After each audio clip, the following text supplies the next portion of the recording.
ఆరోగ్యం కావాలి అంటే ఎవరైనా ఎవరిని ఉపాసన చెయ్యమని చెప్తారు అంటే సూర్యనారాయణమూర్తిని ఉపాసన చెయ్యండి అంటారు.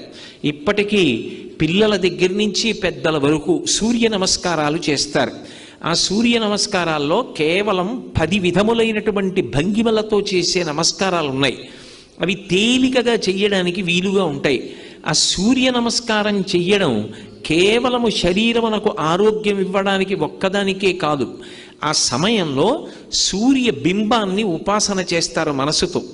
ఆ ఉపాసన చేసిన కారణం చేత దృష్టి నిలబెట్టడం కూడా అలవాటు అవుతుంది. దృష్టిని కేంద్రీకరించడం, ఒక విషయాన్ని పరిశీలిస్తున్నప్పుడు, ఒక విషయాన్ని చదువుతున్నప్పుడు, ఒక విషయాన్ని వ్రాస్తున్నప్పుడు దృష్టిని దాని మీదే కేంద్రీకరించగలిగినటువంటి శక్తి దేని వలన ఉత్పన్నమవుతుంది అంటే కేవలముగా ఆ సూర్య నమస్కారముల యందు